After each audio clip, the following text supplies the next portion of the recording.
पूरे विश्व में इस समय सिर्फ एक खबर है और वो है अमेरिका के राष्ट्रपति चुनाव। उसी से संबंधित है हमारा आज का एडिटोरियल। न्यू डॉन, नया सवेरा। बाइडन ब्रिंग्स होप कि भाई जो बाइडन जो है वे उम्मीद लेके आते हैं, यानी कि जो बाइडन जो है काफ़ी हद तक एक तरीके से उम्मीद दिखाते हैं। बट ट्रम्प्स रिग्रेसिव पॉलिटिक्स, लेकिन डोनाल्ड ट्रंप जो हैं उनकी रिग्रेसिव पॉलिटिक्स, रिग्रेसिव मतलब होता है पीछे ले जाने वाली। डोनाल्ड ट्रंप की जो रिग्रेसिव पॉलिटिक्स है will certainly Outlast his time. Outlast, Outlast का मतलब होता है से अधिक जीवित रहना, है ना, लंबे समय तक टिकना। यानी कि डोनाल्ड ट्रंप ने जो राजनीति की है ना, वह राजनीति, उन्होंने जो पॉलिसीज़ अपनाई है वे पॉलिसीज़ अभी लंबे समय तक चलेंगी। यानी कि ठीक है, अगर जो बाइडेन राष्ट्रपति बन जाते हैं ना, तब भी डोनाल्ड ट्रंप ने जो नीतियां बनाई हैं, है ना, तो उनके माध्यम से डोनाल्ड ट्रंप का प्रशासन अभी काफ़ी लंबे समय तक चलेगा। ये एडिटोरियल कहना चाह रहा है। आगे देखें। आफ्टर ट्रेलिंग, तो देखो ट्रेलिंग, ट्रेलिंग का मतलब होता है पिछड़ना। तो आफ्टर ट्रेलिंग का मतलब हुआ पिछड़ने के बाद। But steadily closing the gap, लेकिन धीरे धीरे गैप को कम करना। यानी कि प्रारंभ में जो बाइडन जो है वे डोनाल्ड ट्रंप से वोटिंग में पिछड़ रहे थे, लेकिन धीरे धीरे उन्होंने गैप को कम कर दिया है सिंस इलेक्शन डे, चुनाव के दिन से। Democrat and farmer vice president Joe Biden, democratic party के हैं और पूर्व उपराष्ट्रपति रह चुके हैं कौन, Joe Biden, has seized the lead. Seize का मतलब क्या होता है, जब्त कर लेना। लीड का मतलब आगे होना। यहाँ सीज द लीड का मतलब है कि भाई जो बाइडेन है वे आगे चल रहे हैं कहाँ, in the Republican leaning. Leaning का मतलब, रिपब्लिकन लीनिंग का मतलब हुआ ऐसे राज्य जिनमें रिपब्लिक पार्टी की प्रधानता होती है। Republican leaning swing state of Georgia. Swing, swing का मतलब है परिवर्तनशील, स्टेट ऑफ जॉर्जिया। यानी कि ये जो स्विंग स्टेट ऑफ जॉर्जिया, यानी कि जॉर्जिया राज्य की अगर हम बात करें, जॉर्जिया राज्य की अगर हम बात करें तो यहाँ पर ज़्यादातर झुकाव हमें देखने को मिलता है। जो लोग हैं, मतदान करने वाले हैं, उनका झुकाव रिपब्लिकन पार्टी की ओर होता है ना। और स्विंग स्टेट, स्विंग स्टेट का मतलब है परिवर्तनशील स्टेट। कुल मिला के आप ज़्यादा नहीं कह सकते, कुल मिला के पक्का नहीं है। स्विंग का मतलब होता है कि परिवर्तनशील, कि भाई पक्का नहीं कह सकते आप कि हाँ हमेशा रिपब्लिक की तरफ ही है। कभी रिपब्लिकन की तरफ भी होता है इसका झुकाव, कभी डेमोक्रेटिक पार्टी की तरफ भी होता है।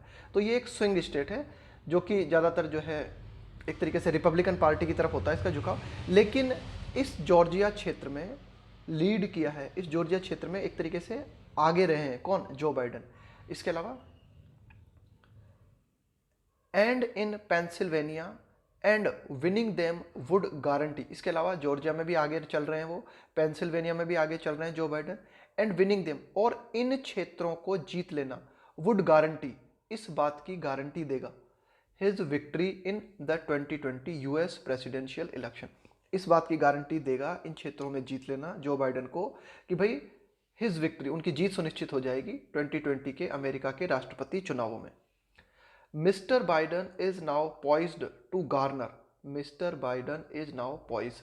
देखो ये जो पॉइज शब्द आया ना, इस पॉइज का मतलब होता है बिल्कुल एकदम डिग्निफाइड। आपका जो व्यवहार जब होता है ना, वह एक तरीके से बहुत ही शांत होता है, आप आत्मविश्वास से भरे हुए होते हो, उसको कहा जाता है पॉइज्ड, है ना। तो mister Biden is now poised, कि भाई मिस्टर बाइडन जो है बहुत ही संतुलित है, आत्मविश्वास से भरे हुए हैं।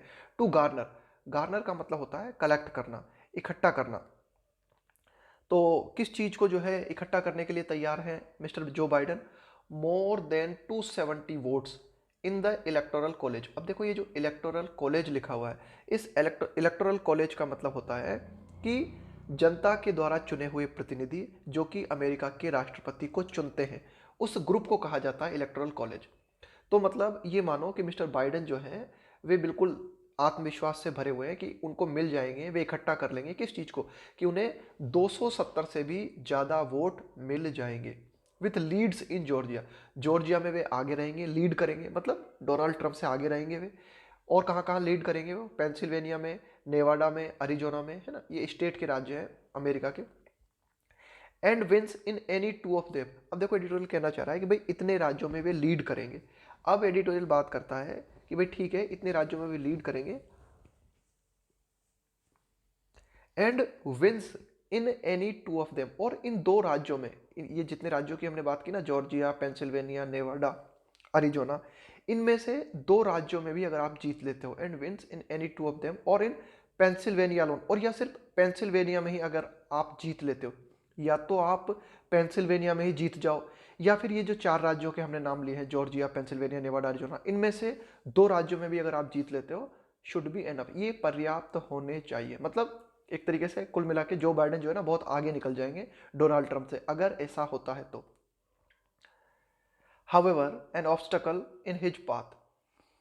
However, हालांकि an obstacle in his path to the Oval Office. Oval Office का मतलब है यहाँ पे अमेरिका के राष्ट्रपति का office. However, an obstacle. Obstacle का मतलब है बाधा। इन हिज पाथ, तो जो बाइडेन के राष्ट्रपति बनने का जो मार्ग है उसमें जो एक बाधा है, वो बाधा है comes from the scatter shot legal action. वो बाधा कहाँ से आती है? वो बाधा है स्कैटर शॉट। स्कैटर शॉट का मतलब होता है कि बहुत ही व्यापक, मतलब जैसे आप बोलते हो ना स्कैटर शॉट अप्रोच, इसका मतलब होता है कि भाई बहुत ही व्यापक स्तर पे और बहुत ही डिसऑर्गेनाइज्ड वे में कुछ करना, उसे कहा जाता है स्कैटर शॉट। बहुत ही व्यापक क्षेत्र में और बहुत ही अनियंत्रित तरीके से कुछ करना, है ना, उसे हम बोलते हैं स्कैटर शॉट लीगल एक्शन।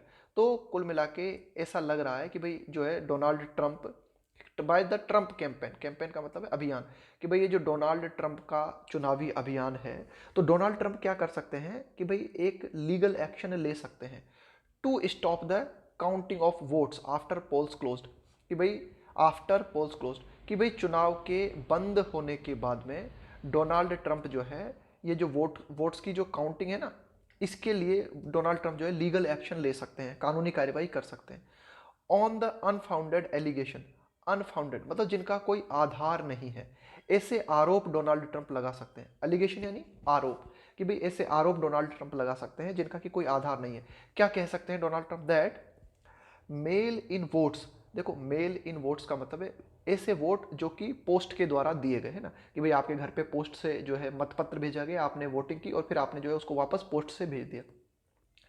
तो डोनाल्ड ट्रंप ये कह सकते हैं कि भाई ये जो मेल इन वोट्स वोटिंग हुई है वर सब्जेक्ट टू, सब्जेक्ट टू का मतलब होता है अधीन होना लार्ज स्केल फ्रॉड। तो डोनाल्ड ट्रंप कह सकते हैं, लार्ज स्केल का मतलब है बड़े पैमाने पर, फ्रॉड का मतलब है धोखाधड़ी, कि भाई जो मेल इन वोटिंग हुई है यह बड़े स्तर पे इसमें धोखाधड़ी हो सकती है, यानी कि ये जो वोटिंग है ना ये धोखाधड़ी के अधीन है। कुल मिला के इस पर कानूनी कार्रवाई होनी चाहिए और इस पूरे मैटर को जो है एक तरीके से आप कह सकते हो कि अदालत के द्वारा देखा जाना चाहिए, है ना। तो ये बाधा बनी हुई है, ऐसा डोनाल्ड ट्रंप कर सकते हैं। Mister Biden is also firmly on track to win the popular vote, कि जो बाइडन जो है वे बहुत ही मजबूती के साथ, फर्मली यानी बहुत मजबूती के साथ, ऑन ट्रैक मतलब बिल्कुल पटरी पे चल रहे हैं वो, बिल्कुल, है ना, अपने मार्ग पे चल रहे हैं, टू विन जीतने के मार्ग पे, पॉपुलर वोट डिसाइसिवली, डिसाइसिवली यानी निर्णायक रूप से, कि एडिटोरियल ये कहना चाहता है कि जो बाइडन जो है बहुत ही मजबूती के साथ आप कह सकते हो कि पटरी पे बने हुए हैं, है ना, कि भाई जो भी वोट है, मतलब वहाँ के अमेरिका के जो भी पॉपुलर वोट है उनको निर्णायक तरीके से जीतने की, आप कह सकते हो कि जीतने की मतलब सीध में चल रहे हैं या पटरी पे चल रहे हैं। हैविंग सिक्योर्ड प्राप्त कर लेने के बाद, सुरक्षित कर लेने के बाद, क्या? मोर देन अ वॉपिंग, वॉपिंग का मतलब एक बहुत बड़ा आंकड़ा जो होता है ना, बहुत ज़्यादा, बहुत, है ना, बहुत ज़बरदस्त, 73 million, having secured more than a whopping 73 million, है ना, कि भाई इतने वोट जो है उन्होंने जीत लिए हैं। Having secured more than a whopping 73 million, a fact that Democrats will no doubt siege upon in the days। तो ये जो आंकड़ा इन्होंने पार कर लिया है ना, हैविंग सिक्योर्ड का मतलब है कि भाई आपने इतना तो सुरक्षित कर लिया कि 73 मिलियन ये जो एक तरीके से आप कह सकते हो कि वोटर्स हैं वो आपकी साइड है।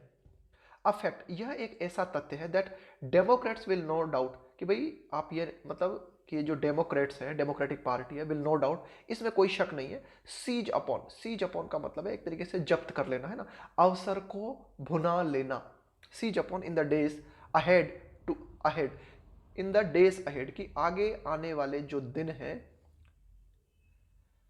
siege upon in the days ahead to underscore the legitimacy of their potential mandate to govern।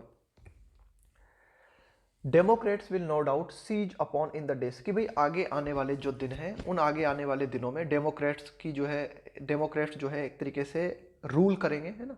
ये इस बात को दर्शाता है। अंडरस्कोर का मतलब है किसी बात को दर्शाना, किसी बात के महत्व को रेखांकित करना।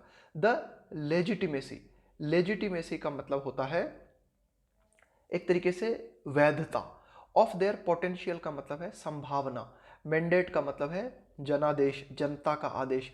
टू गवर्न का मतलब है शासन करना। कि भाई एडिटोरियल कहना है कि भाई एक तरीके से आप ये कह सकते हो कि आगे आने वाले दिनों में जनता के द्वारा उन्हें आदेश मिलेगा, इस बात की पूरी पूरी संभावना है ना। उनको उनको मतलब एक तरीके से उनकी वैध सरकार बनेगी, आप ये कह सकते हो, है ना। कि भाई जो वोटिंग जिस हिसाब से डेमोक्रेट्स को मिल रही है, उस वोटिंग को ध्यान में रखते हुए हम ये कह सकते हैं ना, इससे हमें ये पता चलता है, इस बात के महत्व का पता चलता है, the legitimacy of their potential, कि भाई इस बात की संभावना है, और ये इस वैधता की संभावना है। कि कौन सी वैधता की संभावना है? कि उनको जनता का आदेश मिलेगा सरकार चलाने के लिए। The nail biting denouement of the contest. Nail biting, देखो नेल बाइटिंग का मतलब होता है कोई भी सिचुएशन, नेल बाइटिंग का मतलब होता है कि कोई भी सिचुएशन जो कि मतलब बहुत ही ज़्यादा एक्साइटमेंट से भरी हुई हो या फिर बहुत ही ज़्यादा चिंता से भरी हुई हो, ऐसी सिचुएशन को बोलते हैं नेल बाइटिंग। डेन्यूमो का मतलब होता है नतीजा। ऑफ द कॉन्टेस्ट का मतलब है ये जो मुकाबला चल रहा है। बेलाइड का मतलब है झुठलाना। तो एडिटोरियल कहना चाहता है कि ये बहुत ही जो चिंताजनक और बहुत ही ज़्यादा चिंताजनक, इसके अलावा आप कह सकते हो कि बहुत ही ज़्यादा एक्साइटिंग नतीजा रहा है। कुल मिला के ये जो नतीजा होने वाला है ना अमेरिका के चुनाव का, ये बहुत ही ज़्यादा एक्साइटिंग रहा है, बहुत ही ज़्यादा जो है आप कह सकते हो बहुत ही ज़्यादा एक्साइटिंग और बहुत ही ज़्यादा चिंताजनक रहा है दोनों पक्षों के लिए। डेनिमो का मतलब नतीजा, कॉन्टेस्ट, बेलाइड। तो ये जो चुनाव रहा है ये बहुत ही ज़्यादा आप कह सकते हो कि एक तरफा चुनाव नहीं रहा कि आप कह दो कि या तो डोनाल्ड ट्रंप जीत गए या वो, यानी कि दोनों तरफ जो है पार्टी चिंतित बनी रही है। तो ये जो एक तरीके से नेल बाइटिंग सिचुएशन है यह इस बात को झुटलाती है, बेलाइट का मतलब है झुटलाती है, अर्लियर होप्स, कि भाई पूर्व में हमने जो उम्मीदें की थी, क्या की थी, दोनों पक्षों की तरफ से, डेमोक्रेट्स की तरफ से भी और रिपब्लिकन्स की तरफ से भी, दोनों तरफ से क्या उम्मीदें की गई थी, for a land slide victory. Land slide victory का मतलब होता है एक तरफा जीत, है ना। कि जब कोई एक पार्टी जबरदस्त मतों से जीत जाती है ना, और दूसरा पार्टी मतलब बहुत कम मत प्राप्त होते हैं उसे, तो उसे कहा जाता है लैंड स्लाइड विक्ट्री। तो दोनों दोनों पार्टीज, डेमोक्रेटिक और रिपब्लिकन, दोनों पार्टी जो है लैंड स्लाइड विक्ट्री की उम्मीद कर रही थी। तो ऐसा मुकाबला हमें देखने को नहीं मिला, ये मुकाबला जो है टक्कर का रहा है। विथ द फियर्सेस्ट, फियर्सेस्ट का मतलब होता है बहुत ही ज्यादा उग्र, contest, playing out, play out का मतलब है घटित होना, in the swing state, swing state का मतलब है swing state of the rust belt. देखो ये जो रस्ट बेल्ट है ना, ये रस्ट बेल्ट सेंट्रल न्यूयॉर्क के आसपास के जो राज्य हैं उन्हें कहा जाता है रस्ट बेल्ट, और ये जो आसपास के राज्य है ना ये स्विंग स्टेट्स माने जाते हैं। स्विंग स्टेट्स का मतलब है परिवर्तनशील राज्य। परिवर्तनशील राज्य से मतलब है कि भाई पक्का नहीं है इनका, ये कभी तो रिपब्लिक पार्टी को वोट देते हैं और कभी डेमोक्रेटिक पार्टी को वोट देते हैं। अमेरिका में कई ऐसे राज्य हैं जो कि फिक्स हैं, है ना, जैसे कि वे जो है हमेशा से रिपब्लिकन पार्टी को ही देंगे, कुछ राज्य फिक्स हैं वे डेमोक्रेटिक पार्टी को ही देंगे। लेकिन ये जो रस्ट बेल्ट के जो राज्य हैं ये स्विंग स्टेट्स में आते हैं, इनका पता नहीं चलता, कभी तो ये डेमोक्रेटिक पार्टी की ओर चले जाते हैं और कभी रिपब्लिकन की ओर। तो यही एडिटोरियल कहना चाह रहा है कि भाई जो है दोनों पक्ष जो है पहले तो क्या कर रहे थे, ऐसी उम्मीद लगाए बैठे थे कि भाई लैंड स्लाइड विक्ट्री देखने को मिलेगी, लेकिन ये जो नतीजा हमारे सामने अभी आ रहा है इस नतीजे ने इस बात को झुटला दिया है। किस बात को? लैंड स्लाइड विक्ट्री वाली बात को। विथ द फियर्सेस्ट कॉन्टेस्ट, कि भाई जो जबरदस्त मुकाबला हुआ है ना इनके बीच में जो घटित हुआ है ना, और वो खास करके हमें देखने को मिला है रस्ट बेल्ट में ना, स्विंग स्टेट्स में, इंक्लूडिंग, अब ये देखो रस्ट बेल्ट में कौन कौन आते हैं, जैसे मिशिगन है, ओहियो है, पेंसिल्वेनिया है, विस्कॉन्सिन है, एंड फर्दर अपफील्ड। इसके अलावा अन्य क्षेत्रों की अगर हम बात करें, फर्दर मतलब और आगे अगर हम बात करें, अपफील्ड का मतलब होता है क्षेत्र, जैसे अरिजोना है, फ्लोरिडा है, नेवाडा है ना, ये सारे क्षेत्र जो है रस्ट बेल्ट के अंतर्गत आते हैं। तो इन्होंने मुकाबले को क्या बना दिया, मतलब बहुत ही ज़्यादा एक्साइटिंग बना दिया। Under the shadow of the covid pandemic, under the shadow of the covid pandemic, देखो एडिटोरियल क्या कहना चाह रहा है कि भाई अभी ये जो चुनाव चल रहे हैं ना, ये चुनाव कोविड-19 महामारी के अंडर कंट्रोल में चल रहे हैं। अंडर द शेडो मतलब इसकी छाया में, यानी कि ये जो चुनाव हो रहे हैं इन चुनावों पे कोविड-19 का असर है। अ हिस्टोरिकली अनप्रेसिडेंटेड सर्ज, अ हिस्टोरिकली अनप्रेसिडेंटेड, अनप्रेसिडेंटेड का मतलब है अभूतपूर्व, कोई ऐसी बात जो कि पहले घटित ना हुई हो उसे हम बोलते हैं अनप्रेसिडेंटेड। सर्ज का मतलब होता है बढ़ोतरी, है ना। इन मेल इन वोटिंग, कि भाई ये जो पोस्टिंग, ये आप ये कह सकते हो कि जो पोस्ट के माध्यम से ये जो वोटिंग हुई है ना, जो मेल इन वोटिंग हुई है, इसमें ऐतिहासिक रूप से बहुत ही जबरदस्त वृद्धि हमें देखने को मिली है। इस जबरदस्त वोटिंग ने योगदान दिया किस चीज में, to a high overall turnout. Turnout का मतलब है भाई जो टोटल जो परिणाम हमारे सामने आया ना चुनाव का, लाइकली इन एक्सेस ऑफ, ये जो टोटल जो चुनाव का परिणाम है इसकी संभावना है कि वह 68% से ज्यादा रहेगा, एक्सेस ऑफ 68% है ना। तो ये एडिटोरियल कहना चाह रहा है कि भाई ये भी काफी कमाल की बात है कि कोविड-19 के हम दौर में थे, ये जो अमेरिका के चुनाव थे इन पर भी कोविड-19 की छाया थी। ऐसे हालातों में ऐतिहासिक रूप से बहुत ही ज़बरदस्त बढ़ोतरी हमें देखने को मिली। मेल इन वोटिंग जो हुई वो बहुत ही ज़बरदस्त तरीके से हुई, और इस ज़बरदस्त तरीके से हुई वोटिंग ने योगदान दिया कि भाई ओवरऑल जो हमें चुनावी परिणाम, जो ओवरऑल जो नतीजा हमें देखने को मिला ना, है ना, वोटिंग जो रेट हमें देखने को मिली वो 68% से भी ज़्यादा रहने की उम्मीद है ना, लाइकली मतलब ऐसी संभावना है। आगे देखते हैं। इन नॉर्मल टाइम्स, है ना, कि अगर सामान्य समय होता, अगर कोरोना वायरस नहीं होता है ना, तो अगर नॉर्मल टाइम की अगर हम बात करें, and with a predictable predecessor, predictable का मतलब है जिसके बारे में आप भविष्यवाणी कर सको, प्रीडिसेसर का मतलब होता है पूर्ववर्ती, यानी कि जिस पद को आप संभालने जा रहे हो उस पद पे आपसे पहले कौन था वो कहलाता है आपका प्रीडिसेसर, है ना। तो यहाँ पे अगर जो बाइडन राष्ट्रपति बनते हैं तो उनके प्रीडिसेसर कौन हो गए, डोनाल्ड ट्रंप। मिस्टर बाइडेन में हैव रेलिश्ड, रेलिश का मतलब होता है बिल्कुल स्वाद लेना, आनंद लेना, है ना, बिल्कुल मजे लेना। तो इन नॉर्मल टाइम्स अगर सामान्य समय होता तो मिस्टर बाइडेन में हैव रेलिश्ड, तो मिस्टर बाइडेन जो है इस बात का आनंद ले सकते थे, इस बात की पॉसिबिलिटी बनती थी, है ना, may have relished the prospect, prospect का मतलब है संभावना, of preparing to enter office in January 2021। Prospect का मतलब है संभावना ऑफ प्रिपेयरिंग, कि भाई जो बाइडन जो है एक तरीके से अपने आप को प्रिपेयर कर सकते थे व्हाइट हाउस में एंटर करने के लिए, कि भाई वे ये सोच सकते थे कि भाई जनवरी 2021 में डेफिनेटली जो है वे राष्ट्रपति भवन में प्रवेश कर जाएंगे, ऐसी वे उम्मीद कर सकते थे अगर टाइम नॉर्मल होता तो। येट फिर भी the pandemic and the legacy of mister Trump's administration imply, लेकिन फिर भी ये जो वैश्विक महामारी है और ये जो डोनाल्ड ट्रंप के प्रशासन की जो विरासत है उसमें बात निहित है, इम्प्लाई का मतलब है निहित होना। तो ये जो पेंडेमिक है और डोनाल्ड ट्रंप का एडमिनिस्ट्रेशन है उसमें यह बात निहित है। कौन सी बात निहित है, दैट शुड ही विन, अब यहाँ पे ये शुड आया कंडीशन के लिए कि अगर जो बाइडन जीतते हैं, है ना, शुड ही विन कि अगर वे जीत जाएं, है ना, या वे जीतते हैं तो mister Biden will have to make plan, तो मिस्टर बाइडन को ऐसे प्लान्स बनाने होंगे। विल हैव टू का मतलब है ये अर्जेंट है, उन्हें ऐसा करना होगा कि मिस्टर बाइडन को जो है ऐसा करना होगा, क्या करना होगा, उनको ऐसे प्लान बनाने होंगे, plan on an emergency footing, कि मतलब है उनको मतलब बहुत ही ज़्यादा कुछ तात्कालिक प्लान बनाने होंगे। इमरजेंसी फुटिंग का मतलब है कि बिल्कुल आपातकालीन जो है, आप आपातकालीन स्थिति को ध्यान में रखते हुए जब प्लान बनाओगे ना आप उसको बोलेंगे emergency footing. Not only in the realms of health care and macro economic policy, न केवल स्वास्थ्य क्षेत्र में, रियल का मतलब है क्षेत्र, न केवल स्वास्थ्य के क्षेत्र में, और macro economic policy and macro economic policy का मतलब है अर्थव्यवस्था से जुड़ी हुई पॉलिसीज, है ना। खास करके मैक्रो इकोनॉमिक में आती है, एक तरीके से आप कह सकते हो कि अर्थव्यवस्था से जुड़े हुए बड़े बड़े पहलू, है ना, जैसे कि नेशनल प्रोडक्टिविटी की हम बात करें, इंटरेस्ट रेट की अगर हम बात करें, यानी कि अर्थव्यवस्था से जुड़े जो बड़े पहलू होते हैं ना, लार्ज स्केल जो इकोनॉमिक्स होती है ना, वो मैक्रो इकोनॉमिक में आती है।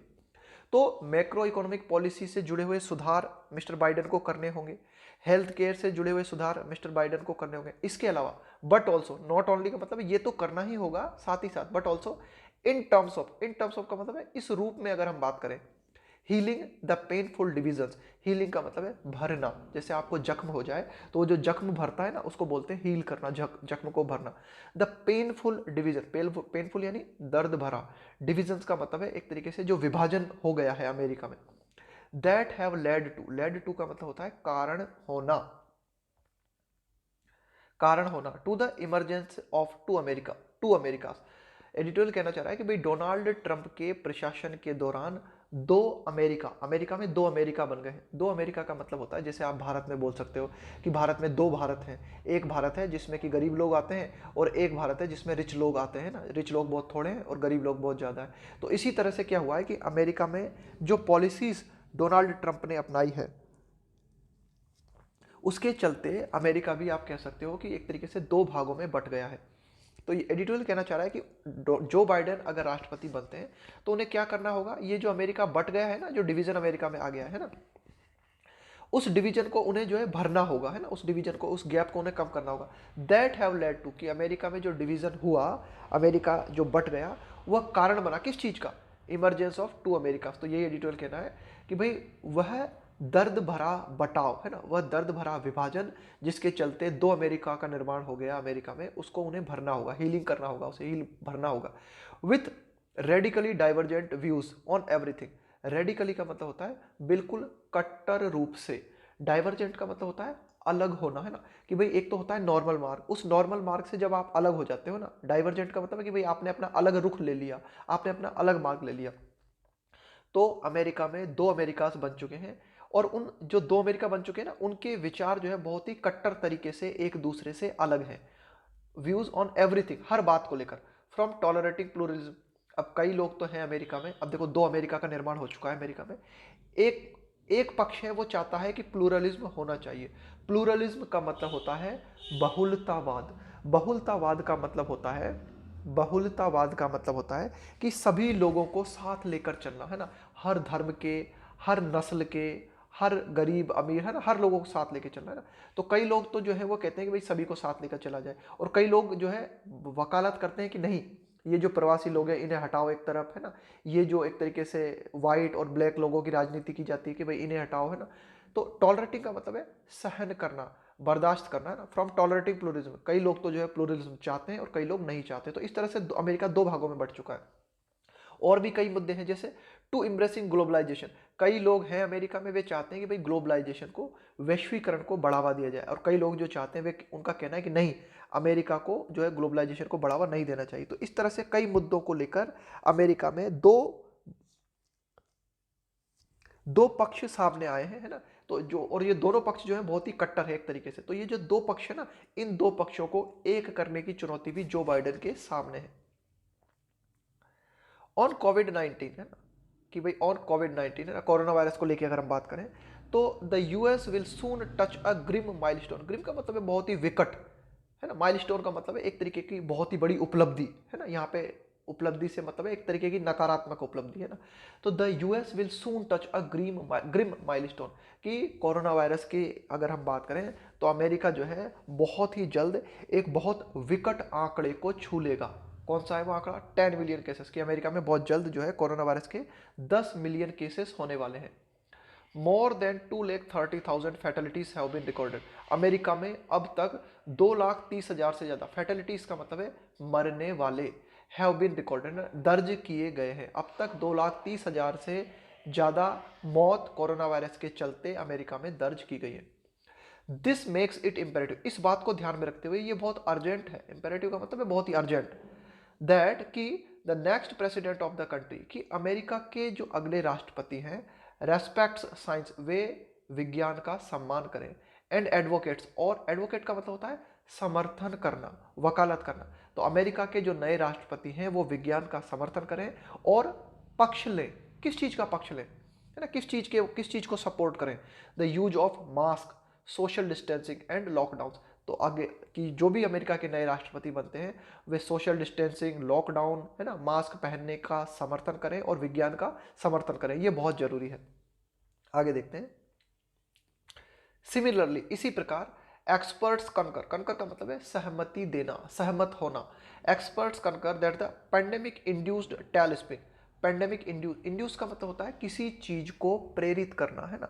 तो ये जो कोरोना वायरस है इसने प्रेरित किया है, किस चीज को प्रेरित किया है, tail spin of the US economy, कि भाई अमेरिका की जो इकोनॉमी है ना, उसमें हमें टेल स्पिन देखने को मिला है। टेल स्पिन, देखो टेल स्पिन का मतलब होता है कि एक तरीके से आउट ऑफ कंट्रोल हो जाना। तो एडिटोरियल कहना चाहता है कि भाई कोरोना वायरस ने जो है प्रेरित किया है कि अमेरिका की जो इकोनॉमी है वो आउट ऑफ कंट्रोल हो गई है ना, वहाँ पर बहुत ही ज़्यादा अराजकता हमें देखने को मिली है अमेरिका की अर्थव्यवस्था में। तो ये जो अमेरिका की अर्थव्यवस्था है विल नीड, इसको जरूरत होगी किस बात की, a pragmatic and bold fiscal policy. Pragmatic का मतलब होता है प्रैक्टिकल, व्यावहारिक, एंड बोल्ड फिस्कल पॉलिसी का मतलब है बहुत ही जबरदस्त वित्तीय नीति। यानी कि अमेरिका की जो इकोनॉमी है उसे कोरोना वायरस ने तहस नहस कर दिया है। तो इस तहस नहस हो गई अर्थव्यवस्था को जरूरत होगी कि एक प्रैक्टिकल अप्रोच अपनाई जाए और जो है फिस्कल पॉलिसी लाई जाए, वित्तीय नीति लाई जाए जो कि बहुत ही जबरदस्त तरीके से, बोल्ड है ना, बोल्ड का मतलब है बहुत ही जबरदस्त फिस्कल पॉलिसी की जरूरत है ताकि अमेरिका की अर्थव्यवस्था को पटरी पे लौटाया जा सके। आगे देखते हैं। नॉट फियर मॉन्गरिंग है ना, तो इस बात की अमेरिका को जरूरत होगी कि बोल्ड फिस्कल पॉलिसी लाने की, इस बात की जरूरत नहीं होगी नॉट फियर मॉन्गरिंग। देखो मॉन्गरिंग का मतलब क्या होता है, मॉन्गरिंग का मतलब होता है फैलाना, फियर मॉन्गरिंग का मतलब भय फैलाना। ट्वीट्स, डेनिग्रेटिंग, डेनिग्रेट का मतलब होता है किसी को बदनाम करना। इमिग्रेंट्स का मतलब है प्रवासी लोग, है ना। ऐसी पॉलिसी नहीं चाहिए हमें, है ना, कि आप जो है ट्वीट्स करो, है ना। नॉट, हमें इस प्रकार के ट्वीट्स की जरूरत नहीं है। ट्विटर पे जो ट्वीट किए जाते हैं ना, जो बातें पोस्ट की जाती है ना, डेनिग्रेटिंग इमिग्रेंट्स, है ना, यानी कि जो प्रवासी लोग हैं उन्हें बदनाम करने वाली ट्वीट्स की हमें जरूरत नहीं है ना। फियर मॉन्गरिंग का मतलब है भय फैलाना, कि ऐसी ट्वीट्स की हमें आवश्यकता नहीं है जो कि भय फैलाएं, जो कि प्रवासी लोगों को बदनाम करें, इनकी हमें जरूरत नहीं होगी। हमें जरूरत होगी बोल्ड फिस्कल पॉलिसी की। फाइनली, फाइनली हम ये कह सकते हैं ना, इट इज लाइकली, इस बात की पूरी पूरी संभावना है दैट ट्रम्पिज्म, ट्रम्पिज्म का मतलब हो गया ट्रम्पवाद, है ना, ट्रम्प की नीतियां, which includes not only dog whistle. देखो ध्यान देना, ये जो नया शब्द है ना इसको देखते हैं कि इस डॉग विसल का मतलब क्या होता है। डॉग विसल का मतलब होता है कि जैसे कि आप कोई भी रिमार्क करते हो, है ना, कोई भी आप टिप्पणी करते हो, वह कोई भी आपने रिमार्क दिया, कोई भी आपने भाषण दिया, है ना, तो वह भाषण सिर्फ कुछ लोगों के लिए होता है। यानी कि ऐसा भाषण जो कि एक तरीके से आप कह सकते हो नस्लवाद से भरा हुआ होता है ना। इस मतलब कोई ऐसा भाषण या कोई ऐसी स्पीच है ना जो कि मतलब कुछ पर्टिकुलर लोगों के लिए होती है, उस स्पीच में नस्लवाद झलकती है, उसे कहा जाता है डॉग विसल। तो विच इंक्लूड, तो यानी कि ट्रंप की नीतियां हैं वो इसी तरह की है नीतियां, है ना, डॉग विसल टाइप की उनकी नीतियां हैं। इसके अलावा वाइट सुपरमेसिस्ट, वाइट सुप्रीमेसिस्ट, कि भाई वाइट लोग जो हैं वे सुप्रीम है, यानी कि उनका क्या, इस बात को भी तो जो है सपोर्ट करते हैं डोनाल्ड ट्रंप और उनसे हुए जुड़े हुए लोग कि भाई जो वाइट लोग हैं वे सर्वोच्च हैं, है ना। इसके अलावा अन्य जो प्रजाति के लोग हैं जैसे ब्लैक पीपल है ना, इनको वे क्या मानते हैं, निम्न लोग मानते हैं ना। तो इस तरह की नीतियां। रेट्रोग्रेड व्यूज, रेट्रोग्रेड, रेट्रोग्रेड का मतलब है पीछे ले जाने वाले विचार। और विमेन्स रिप्रोडक्टिव राइट्स, कि भाई महिलाओं के जनन संबंधी जो अधिकार है उन अधिकारों को भी जो है डोनाल्ड ट्रंप की नीतियां पीछे ले जाती है ना। यानी कि इस तरह के जो महिलाओं के अधिकार है रिप्रोडक्शन संबंधी, उनको सपोर्ट करना चाहिए डोनाल्ड ट्रंप को, लेकिन नहीं, डोनाल्ड ट्रंप के विचार महिलाओं के रिप्रोडक्शन राइट को लेकर पीछे ले जाने वाले हैं। एंड एन इंस्टिक्ट, इंस्टिक्ट का मतलब होता है प्रवृत्ति, इंस्टिक्ट का मतलब होता है प्रवृत्ति, है ना भाई, आपका झुकाव, आपकी अप्रोच, है ना। और इसके बाद है उनकी प्रवृत्ति क्या है, टू पेंडर, पेंडर, पेंडर का मतलब देखते हैं क्या होता है। पेंडर का मतलब होता है कि भाई एक तरीके से बुरे कार्यों को सपोर्ट करना, उसे कहा जाता है पेंडर। यानी कि लोग बाग जो चाहते हैं ना, बिल्कुल उन्हें वही उपलब्ध करा देना, भले ही वो नैतिक रूप से गलत हो, इसे कहा जाता है पेंडर। क्यों, राजनेता कभी कभी क्या करते हैं, वे देखते हैं कि भाई जनता को क्या चाहिए, भले ही जनता को जो चाहिए ना वे जनता को उपलब्ध करा देते हैं, भले ही नैतिक रूप से वो गलत हो। और क्यों करते हैं राजनेता ऐसा, अपने फायदे के लिए, है ना। इसके बाद देखते हैं पेंडर। अगला वर्ड है अनहिंज्ड, है ना। अनहिंज्ड का मतलब क्या होता है, अनहिंज्ड का मतलब होता है मेंटली अनबैलेंस्ड, है ना। अनहिंज्ड। नेटिविज्म, नेटिविज्म का मतलब होता है देशीयता, देशीयता का मतलब होता है अपने देश के लोगों को बढ़ावा देना, दूसरे देश के जो लोग हैं, जो इमिग्रेंट्स हैं, उनका विरोध करना, है ना। तो एक तरीके का पागलपन हमें देखने को मिलता है। अनहिंज्ड का मतलब है एक तरीके का मेंटल डिस्टरबेंस हमें देखने को मिलता है, पागलपन हमें देखने को मिलता है डोनाल्ड ट्रंप की अप्रोच में, है ना। उनमें एक प्रवृत्ति हमें देखने को मिलती है कि वे पेंडर करने की कोशिश करते हैं ना। पेंडर का मतलब मैंने आपको बताया कि भाई लोगों को बुरे कार्यों में सपोर्ट करना, है ना। अनहिंज्ड नेटिविज्म, तो ये जो नेटिविज्म है इसको क्या करते हैं वे, बिल्कुल पागलपन की हद तक जाकर नेटिविज्म को सपोर्ट करते हैं, जो इमिग्रेंट्स हैं, जो प्रवासी लोग हैं, उनका विरोध करते हैं। बट ऑल्सो, तो ये सारी की सारी नीतियां हैं डोनाल्ड ट्रंप की, but also concern for economically disenfranchised working class American, है ना। तो ये देखो, बट ऑल्सो कंसर्न का मतलब है चिंता होना, फॉर इकोनॉमिकली डिसएनफ्रेंचाइज्ड। डिसएनफ्रेंचाइज्ड का मतलब होता है अधिकार से वंचित कर देना, है ना। कि भाई कई जो वर्किंग क्लास अमेरिकन्स है ना, कि भाई अमेरिकन्स है ना, जो कि मतलब काम करने वाले अमेरिकन्स हैं, उनको उनके आर्थिक अधिकारों से वंचित कर देना ना। ये सारी की सारी जो नीतियां हैं ना, ये डोनाल्ड ट्रंप की नीतियां हैं ना। मतलब कुल मिला के इस तरह के ये जो डॉग विसल है, वाइट लोगों को सर्वोच्च मानना है ना, महिलाओं के एक तरीके से रिप्रोडक्शन से जो जुड़े हुए अधिकार हैं उनकी रक्षा न करना है ना, नेटिविज्म को पागलपन की हद तक जाके सपोर्ट करना, है ना। इसके अलावा कि भाई जो वर्किंग क्लास अमेरिकन है, उनके जो अधिकार हैं, आर्थिक अधिकार हैं, उन्हें उनसे वंचित कर देना। तो एडिटोरियल कहना चाह रहा है कि firstly it is likely that Trumpism, अब यहां पे आओ, विल सर्टेनली। अब देखो ये यहां से लेके और यहां तक जो बात की ना हमने, ये थी एडिशनल जानकारी। एडिटोरियल कहता है कि ट्रम्पिज्म विल सर्टेनली आउटलास्ट, कि जो ट्रम्पवाद है, ट्रम्पवाद का मतलब हुआ ये सारी की सारी ट्रम्प की नीतियां, विल सर्टेनली निश्चित रूप से आउटलास्ट। आउटलास्ट का मतलब है लंबे समय तक टिकना, कि भाई डोनाल्ड ट्रंप की जो नीतियां हैं या ट्रम्पवाद जो है वह बहुत लंबे समय तक टिकेगा। Mister Trump's time at the White House, कि मिस्टर ट्रंप ने व्हाइट हाउस में जितना समय बिताया उस समय से भी ज्यादा टिकेगा ट्रंपवाद, ट्रंप की नीतियां। आगे देखते हैं। If the US is to have a hope, if the US is to have a hope of holding on to, कि भाई if US is to have, अगर यूएस को चाहिए, क्या चाहिए, हैव अ होप, कि भाई अगर अमेरिका को एक आशा चाहिए, है ना। कौन सी आशा,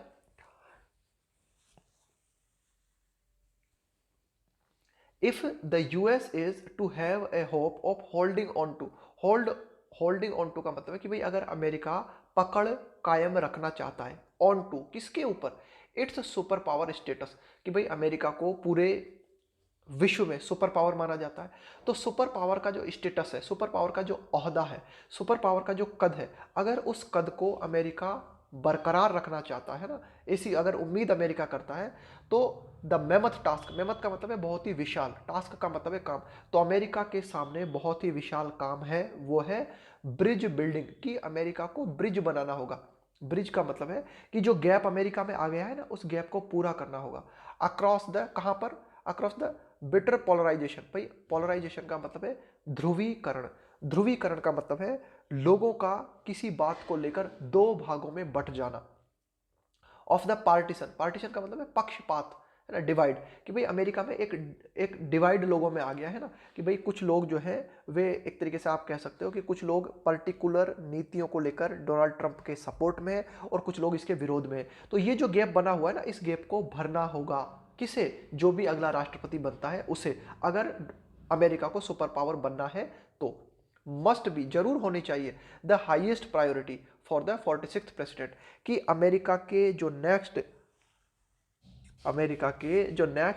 46th 46वें राष्ट्रपति हैं, उनके लिए ये चुनौती सबसे सर्वोच्च होनी चाहिए कि उन्हें क्या करना पड़ेगा, कि ये जो पोलराइजेशन हो चुका है, कि अमेरिका में ये जो ध्रुवीकरण हो चुका है, लोग बाग दो भागों में बट चुके हैं, है ना, एक गैप अमेरिका में क्रिएट हो गया है, तो आगे आने वाले अमेरिका के राष्ट्रपति को इस गैप को भरना होगा। ये सबसे बड़ी चुनौती अमेरिका के राष्ट्रपति के सामने है।